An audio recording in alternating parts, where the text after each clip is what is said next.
खाथियावनो दंसै नोंथांमोना माबायदि भट होनो साखाफारा भटआथ' जों दानि बिसायखौ नायोबाथ' दानि रुलिं सरकारा जेखौ सोलिगासिनो दं BPF हिसाबै जोङो दाबो सोलिगासिनो दं BPFयैनोखा खिन्थु दा बे बेलायावहाय जों होननो सानो माने जोंनि ओरै साहा ओनसोलावहाय जेरै BTCनि डेभेलप जानांगौ बेयो जादों जानाया खिन्थु नांगौ रोखोम बादि दाबो जाजोबाखै बे बेलायावहाय ओमफ्राय MLAनि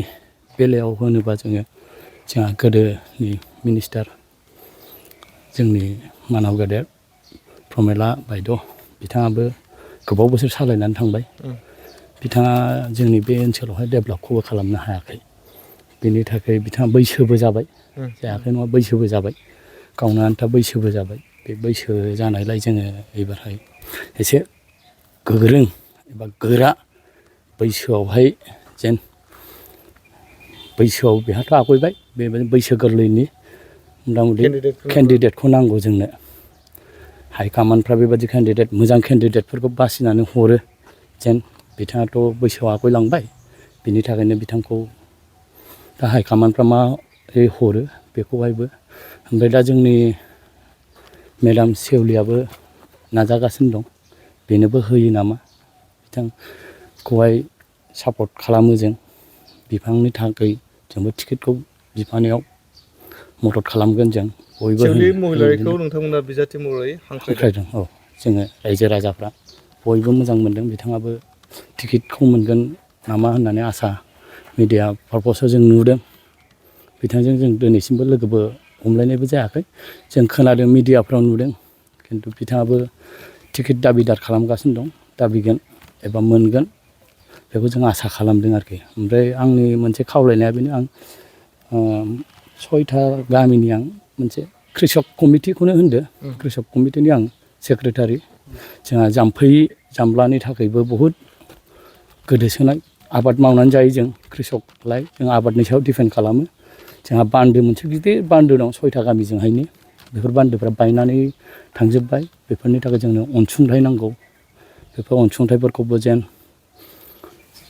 बे आगोलनि समावहाय एफा एनै मोनदों मोनद्रायाखैबो नङा मोनदों मोनबाय बिदिनो बिमा बुरजानि फिसा बेफोरखौ मोजां रोखोम मावफुंनानै होआखै बै समनि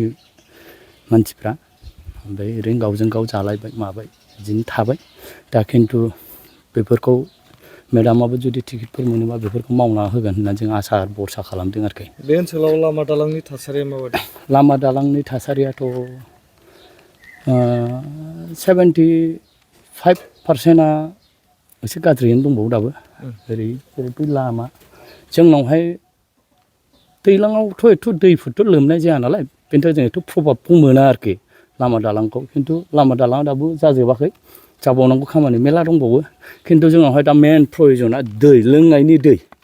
जोंनि लोंनायनि दैया जोंना दैखरफ्रा मोजां गोथौथार खाथियाव मोननो थाङा बेनि थाखाय जोंनो दैखर बा सामारसिबेल बेफोरखौ नांगौ एकदम प्रयजनथार गामियाव 3 गंब्रैसोल' दैखर दं बाहाय जोंना दैखर गंसेयाव जों गाव गावबागाव बेक्तिगत मटर सोयो दैखर गंसेयाव जायाबाबो 12-13ता मटर थायो बेफोरखौ सालायनो थाखाय जोंहा गैयैलाय गोजा नालाय कारेन्ट बिलफ्राबो नोगोद प्रभाब जायो बेफोराव सामारसिबेल होनानै सलार प्लान्टफोरखौ होयो नामा होनना जों बेफोरखौबो बहुतबार सेस्था खालामबाय गभर्नमेन्टफोरनावबो बिबाय प्रतिश्रुतिल' होलाङो खिन्थु जाफुङा आरोखि बेफोरो मा जायगा बेयो गेन्दुगुरि बेयो माबा जाहारबारि प्राइमारिनि आन्दारनि गेन्दुगुरि गामि आरोखि बियो बिनि थाखायनो बेफोरखौबो मोजां रोखोम मावनानै होफुंबायगोन नामा जोंनि दानि गोदान बिद्यार्थिफ्रा टिकेटफोर मोनोबा बिनिफ्राय प्रमिला रानी ब्रह्म आरो सेवलि महिलारि सोरखौ नोंथांमोना दाथ' जोंथ' मा होनबावनो जोंथ' दा सेवलिखौनो वेलकाम खालामनो सानदों खुब मोजां खामानि मावगोन होननानै फोथायनाय आसा खालामनाय दं जोंहा बिनि सायाव खुब मोजां देरबोनाय दासो देरबोनाय यां कर्मिकर्ता जागोन होननानै जोंहा आसा आरो भरसा दं बिनि सायावहाय मावगोन बियो आरो गोरोंखा मानसि मावलांगोनबो बियो मावलांबाय थागोन होननानै जों आसा थाखानाय MLA लरेन्स इस्लारिया बे ओनसोलाव माबायदि खामानि मावदों लरेन्स इस्लारिखौथ' जों बहुद खम माने 10%सोल' खामानि मावदोंदां बे बाहाय जोंनि दा नुनायावहाय गैया गाव जेरैबायदि खोथा होदों बेफोर खोथाखौबो मावफुंनानै होनो हायाखै बिथाङा